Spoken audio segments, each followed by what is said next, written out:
राहुल गांधी ने आज केरल के वायनाड से पर्चा भरा, लेकिन वायनाड जाकर भी राहुल गांधी का स्मृति ईरानी से पीछा नहीं छूटने वाला, क्योंकि स्मृति ईरानी भी वायनाड पहुंचने वाली है। स्मृति ईरानी पिछले चुनाव में राहुल गांधी को अमेठी में हरा चुकी है। अब स्मृति ईरानी के बारे में कहा जा रहा है कि वो गुरुवार को राहुल गांधी की वायनाड सीट का दौरा करने जा रही हैं।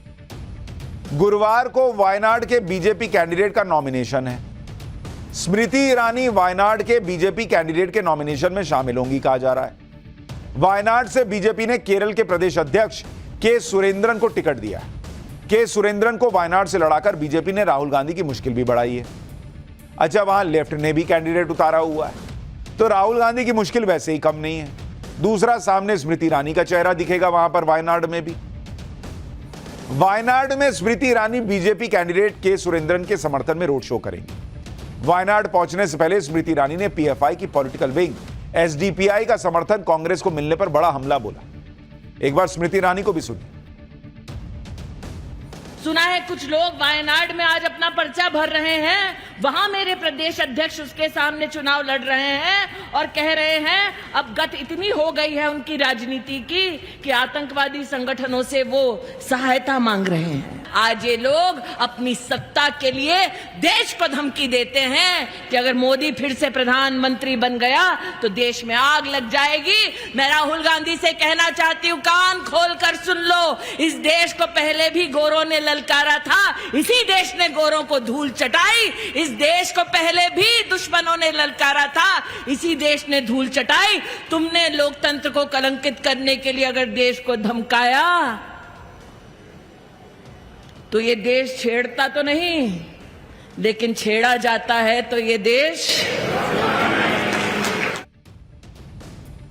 वायनाड भी अब राहुल गांधी के लिए बिल्कुल सेफ सीट नहीं रह गई है कहा जा रहा है, क्योंकि राहुल गांधी के सामने सीपीआई ने भी मजबूत कैंडिडेट उतारा है। इस कैंडिडेट के बारे में आपको आगे बताऊंगा, लेकिन पहले देख लीजिए कि राहुल गांधी ने आज वायनाड में कैसे अपना नॉमिनेशन फाइल किया। वायनाड में राहुल गांधी के नामांकन भरने के दौरान उनकी बहन प्रियंका वाड्रा भी उनके साथ थी। नॉमिनेशन से पहले राहुल ने प्रियंका के साथ वायनाड में करीब 1 घंटे का रोड शो किया और नामांकन के बाद राहुल गांधी वायनाड की गलियों में प्रचार करते भी दिखे। वायनाड सीट से नॉमिनेशन पर राहुल गांधी ने क्या कहा है वो सुन लीजिए, फिर आपको बताता हूं कि राहुल गांधी की वायनाड सीट भी क्यों खतरे में बताई जा रही है। ये जो लड़ाई है ये लोकतंत्र और कॉन्स्टिट्यूशन, संविधान को बचाने की लड़ाई है।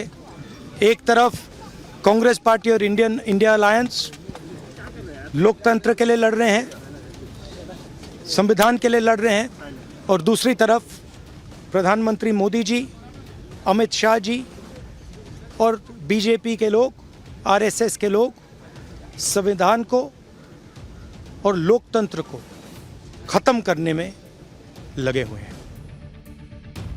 राहुल गांधी ने वायनाड सीट पर पिछले लोकसभा चुनाव में बड़े अंतर से जीत दर्ज की थी। इसी भरोसे पर राहुल गांधी इस बार भी वायनाड सीट से चुनाव लड़ने पहुंच गए।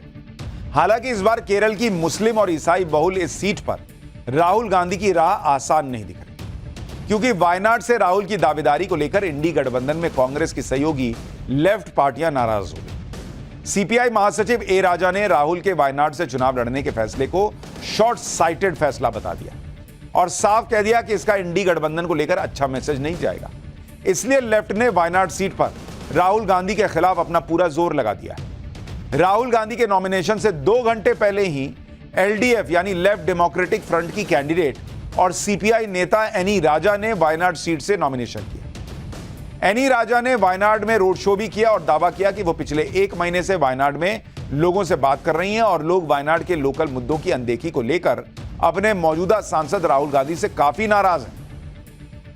यानी कहने को जो लोग इंडी गठबंधन में वही बता रहे हैं कि राहुल गांधी सांसद के तौर पर वायनाड में फेल है।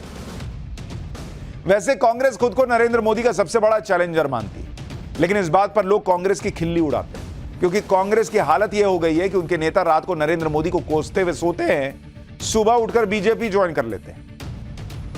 यही काम आज बॉक्सर विजेंदर सिंह ने कर दिया। विजेंदर सिंह ने आज अचानक बीजेपी ज्वाइन कर ली। दोपहर को जैसे ही यह खबर आई कि विजेंदर सिंह बीजेपी में शामिल होंगे, यह सुनकर बहुत लोग शॉक्ड रह गए, क्योंकि विजेंदर सिंह तो घनघोर मोदी विरोधी दिखते रहे।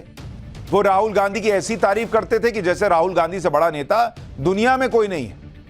बॉक्सर विजेंदर सिंह राहुल गांधी की न्याय यात्रा में भी शामिल हुए थे। देखिए तस्वीर, दोनों मूंछ को ताव दे रहे थे। सबसे बड़ी बात यह है कि कल ही विजेंदर सिंह ने राहुल गांधी के 2 ट्विटर पोस्ट रीट्वीट किए थे, जिसमें एक में राहुल गांधी पीएम मोदी का मजाक भी उड़ा रहे थे और दूसरे ट्वीट में राहुल गांधी ये आरोप लगा रहे थे कि पीएम मोदी फिक्सिंग से चुनाव जीतकर संविधान बदल लेंगे। और ये भाई रात तक ये दोनों ट्वीट रीट्वीट कर रहे थे।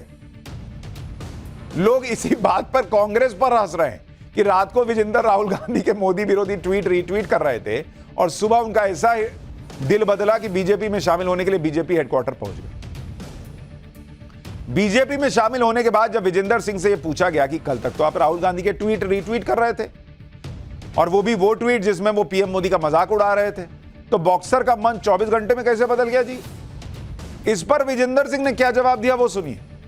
वो कह रहे हैं कि राहुल गांधी के ट्वीट रीट्वीट करने के बाद वो सो गए, फिर जब उठे तो लगा कि नहीं, ये तो मैं गलत कर रहा हूं, गलत प्लेटफॉर्म पर।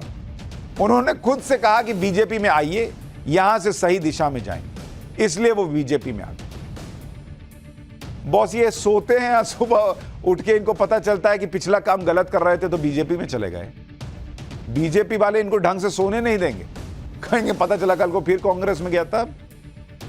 विजेंदर सिंह की इस बात पर सोशल मीडिया में लोग खूब हंस रहे हैं कि विजेंदर ने कोई बहाना नहीं बनाया, कोई इधर उधर की बात भी नहीं की, जो सीधी बात कहनी थी वो कह दी।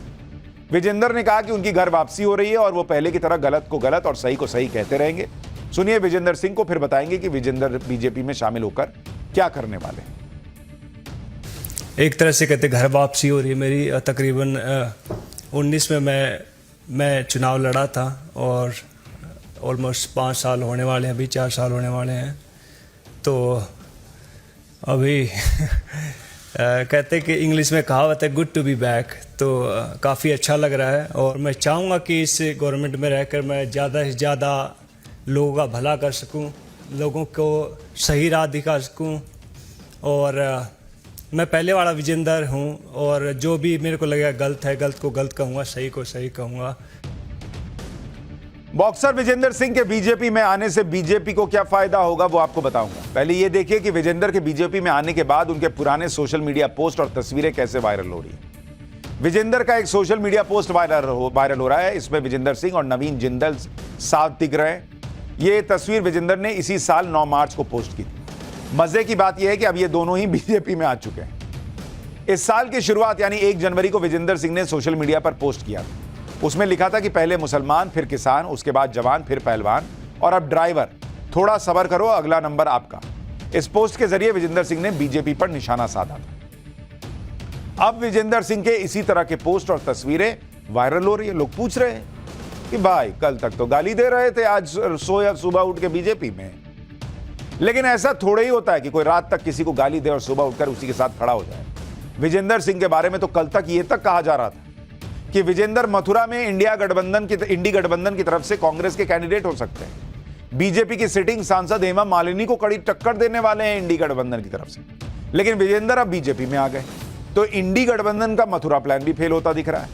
अब इंडी गठबंधन को मथुरा से कोई और कैंडिडेट देखना होगा, क्योंकि जिन विजेंदर सिंह को कांग्रेस मथुरा से कैंडिडेट बनाने के बारे में सोच रही थी वो तो अब मथुरा में बीजेपी की कैंडिडेट हेमा मालिनी का प्रचार करते दिखेंगे। कहानी ही पलट गई। लेकिन सवाल यह है कि क्या सिर्फ दूसरों का प्रचार करने के लिए विजेंदर सिंह बीजेपी में आए हैं या वो भी चुनाव लड़ेंगे? अगर उन्हें चुनाव लड़ना है तो मुश्किल यह भी है कि विजेंदर के गृह राज्य हरियाणा में बीजेपी सभी सीटों पर ऑलरेडी कैंडिडेट उतार चुकी है। विजेंदर को हरियाणा से टिकट तभी मिल सकता है जब बीजेपी अपना कोई कैंडिडेट बदले। मथुरा से विजेंदर का चुनाव लड़ना संभव नहीं, क्योंकि वहां से हेमा मालिनी को बीजेपी का टिकट ऑलरेडी मिला हुआ है। वो कल नामांकन भी कर देंगी। विजेंदर सिंह जाट समुदाय से आते हैं तो उन्हें पश्चिमी यूपी या फिर राजस्थान की किसी सीट से टिकट मिलने की उम्मीद होगी। राजस्थान में बीजेपी ने अभी 22 सीटों पर कैंडिडेट घोषित किए। 3 सीटें अभी होल्ड पर हैं। हो सकता है वहां से विजेंदर को उम्मीद हो कि उन्हें टिकट मिल जाएगा। बॉक्सर विजेंदर सिंह किस डील के तहत बीजेपी में आए, ये तो कुछ दिन में क्लियर हो ही जाएगा।